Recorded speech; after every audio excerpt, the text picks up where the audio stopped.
E aí, pessoal, começando mais um episódio do podcast Os Sócios, episódio de número 80.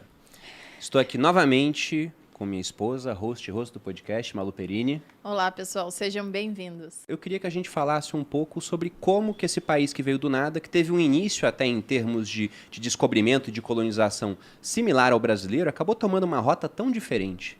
Na opinião de vocês, qual foi o grande diferencial americano, ou os diferenciais, que levaram os Estados Unidos a se tornarem a potência que eles são hoje? Bom, diga aí, você começa e depois eu vou complementar. Eu vou começar sobre as coisas básicas com o meu enfoque da geografia. Então, quero trazer a geopolítica, mas tenho que fazer uma ressalva que não é o único fator. E quando eu falo de geopolítica, é óbvio que existem os fatores institucionais, os fatores culturais, os fatores da colonização, os fatores religiosos. Tem uma série de outras forças que fazem uma nação ser o que ela é.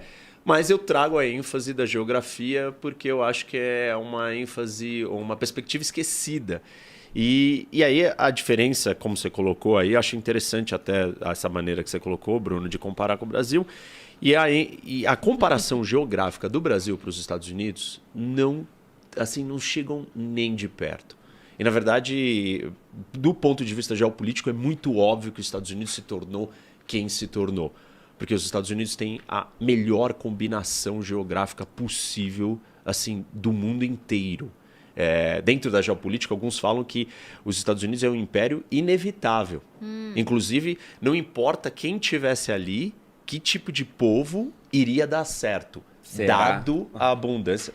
Questionável, porque mas... fica tanto perto da Europa como perto do... Porque é uma combinação da Ásia? de coisas. Clima, terra, rios navegáveis, hidrovias, geografia, plano, terra arável. A maior terra arável contígua do mundo.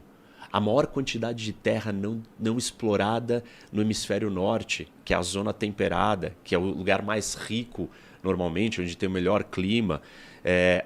E tudo isso sobreposto à quarta maior bacia hidrográfica do mundo e a maior bacia hidrográfica da América do Norte, ou seja, os Estados Unidos têm a maior quantidade de águas, rios navegáveis do mundo, sobreposta à maior terra arável do mundo.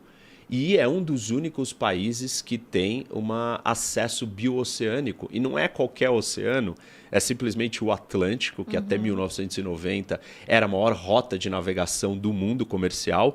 A partir de 90 em diante, o Pacífico se torna. Se a gente olhar para o mapa do mundo e prestar bem atenção, e isso é muito curioso, você tem um grande continente que tem acesso ao Atlântico e Pacífico. É a Eurásia, que é a Europa de um lado e a Ásia do outro. E aí nós temos uma réplica pequena disso, que é a América do Norte. E dentro da geopolítica, né, do mesmo jeito que o Mackinder, que é um grande pensador de geopolítica, disse que quem controla o leste europeu controla o Heartland, quem controla o Heartland controla a Ilha Mundo, e quem controla a Ilha Mundo controla o mundo. Nós temos um outro desses conceitos que quem controla a América do Norte controla o mundo, porque a América do Norte é o único continente que tem acesso ao Atlântico e o Pacífico. E os Estados Unidos é o maior país da América do Norte.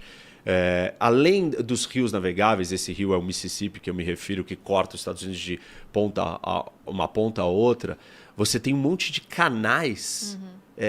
E você olha para a costa americana, a costa leste, você transita ali na Flórida, próprio em Miami, você olha os canais ali que você consegue navegar perto de Nova York. Então, a costa inteira dos Estados Unidos ela é cheia de áreas navegáveis. E o meio de transporte mais barato é o marítimo. Além disso, os Estados Unidos, né, e a América do Norte, ela está isolada e protegida, porque ela está separada do resto do mundo. Isso não é pouca coisa.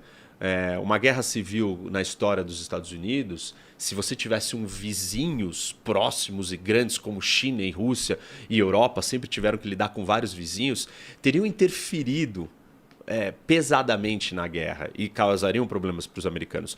O fato deles estarem isolados e protegidos por 2 oceanos distantes de todo mundo e não terem milhões de fronteiras com vários países inimigos permitiu que eles pudessem focar e se concentrar no seu desenvolvimento sem ter que se envolver com os problemas, sem ser ameaçado, sem ter que lidar com as guerras. E toda vez que os Estados Unidos vai lidar com uma guerra, não é ele indo lidar com uma ameaça existencial. Ah, estão vindo invadir o meu território.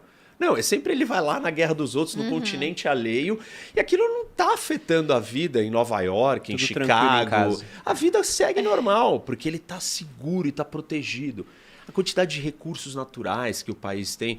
Enfim, você tem uma condição geográfica que coloca os Estados Unidos numa vantagem assim, incomparável com o resto do mundo. E isso é muito determinante e não é pouca coisa. E assim, posso falar mais disso, cada um desses detalhes. Quando a gente olha para a evolução, né, desse território, os Estados Unidos conseguiram transformar 13 colônias que não eram bem-sucedidas e não tinham como ser bem-sucedidas, porque era um pedaço de terra pequeno na costa, ameaçados pelos ingleses que podiam chegar de navio, e abocanhar um continente inteiro e transformar uma potência continental. Inclusive, né, a primeira etapa dessa evolução territorial é a compra da Louisiana, que é o território onde é o Midwest, que é a terra mais produtiva agrícola do mundo. E essa expansão continua até que eles chegam na outra costa. E claro que tudo isso, se ficasse só daquele jeito, também não seria suficiente.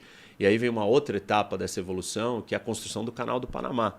Sim. Que é a conexão dessas duas costas e dessas duas potências. Para não ter que dar a volta lá no Estreito de Magalhães, eles fizeram um canal no Panamá para cortar muito o caminho e ligar um oceano ao outro. E um dos pensadores dessa ideologia, que é o Mahan, né, Alfred Mahan, que é um geopolítico que fala da potência marítima, que é um militar americano, ele fala, se a gente não conseguir conectar as duas costas, nós não seremos uma grande potência. Ele olha para os ingleses, para o Reino Unido e fala, os Estados Unidos pode ser uma grande potência e dominar o mundo se ele se tornar a potência marítima. E hoje os Estados Unidos usaram dessa vantagem geográfica e ainda geograficamente conseguiram ter acesso e controle ou uma predominância maior no que a gente chama dos as áreas de acesso comum. Então, que são os oceanos do mundo, o espaço sideral, o espaço aéreo e o cibernético. Então, a vantagem americana está consolidada de um jeito que eu diria, assim, seria muito óbvio que eles se tornassem quem eles se tornaram. E para finalizar e passar para o Oliver, na verdade, nós temos aqui no Brasil uma ideia que nós somos um país abençoado, que a nossa natureza é abençoada. Não que ela não seja, mas natureza abençoada